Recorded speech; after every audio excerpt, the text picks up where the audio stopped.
The U.S. is drawing down in Iraq from 5,200 troops to 3,500. It's part of a plan developed with the Iraqi government to hand over security responsibility to Iraqi forces. But the country faces larger challenges that a new U.S.-backed prime minister is struggling to solve. Nick Schifrin reports.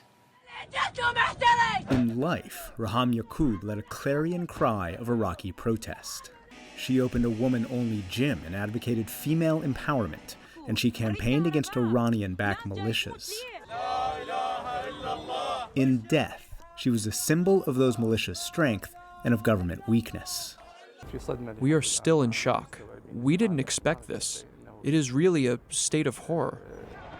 Her murder last month helped spark protests in her hometown Basra. Demonstrators torched the local parliament, furious the government couldn't keep them safe. Iraqi security forces responded with live gunfire. In 10 months, they've killed more than 500 protesters. Those protests condemn not only insecurity, but also economic calamity, a lack of jobs, basic services, and smothering government corruption. Each government comes, gives us hope, and says it will honor our rights. But until now, even, our demands are still not being met. We don't have anything. In Basra, Prime Minister Mustafa al-Kadhimi fired the police and intelligence chiefs and ordered an investigation. This is a new government that is working to establish the prerequisites of security. Its goal is to establish security and prevent crime.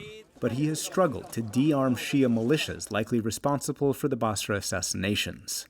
The U.S. is reducing troop levels and transferring bases to Iraqi control, saying the Iraqi military is more capable.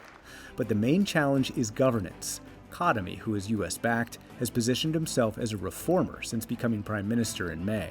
But he inherited crises of security, economy, and leadership all at once.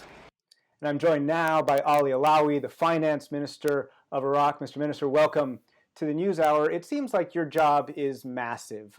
One expert described it this way: you have to deregulate, decorrupt, and demilitia. What is the size of that challenge? Well, it is actually quite a large challenge. I think a very serious challenge, but we have to do what one must, given the circumstances of the country. And we saw this horrific blast in Beirut recently, really caused by negligence and apathy of the government for many years. And some of the observers I talked to about Iraq fear that there's a paralysis in some of the government and that major changes aren't happening, just like in Lebanon. Do you see the Beirut explosion as some kind of cautionary tale? It is. I mean, it shows you what happens when a state becomes hollowed out. We have not yet reached the same level. We're not very far from it. We have to reassert the authority of the government and not to allow the state to become basically an instrument of extraneous parties who then use it to derive advantage and benefits from it. The diversion of state resources for illicit purposes. If we don't take remedial measures soon, the process might have gone too far. We have to take very important and very radical measures soon. Let's look at the region and relations with Iran. Is it possible for Iran to play a constructive security role in Iraq when it funds and staffs militias that are loyal or sometimes controlled by Iran? We think that Iran's involvement in the past, in certain times, has been problematic, and in as much as they are responsible for sustaining some of the more out of control militias, I think they will need to change and recalibrate their engagement with these entities. So I think that Iran is beginning to recognize that the way that it interacts and engages with Iraq sometimes through these militias needs to be changed, and I think they will move in that direction. Let's talk about the U.S. role in that effort. As you said, the Prime Minister talks about trying to reform those militias. He talks often about improving government, reforming the bureaucracy. Is the U.S. helping enough with those efforts?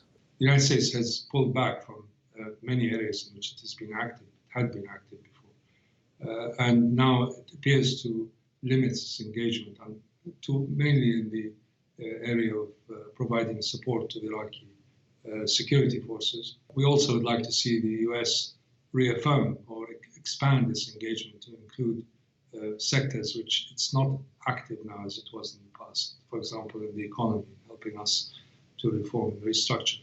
We're not really looking for additional financial contributions or investments from the US government, but we want to see the United States stand behind us in various international forums and to support us as we proceed along this path. Ali Alawi, the finance minister of Iraq, thank you very much, sir. Thank you.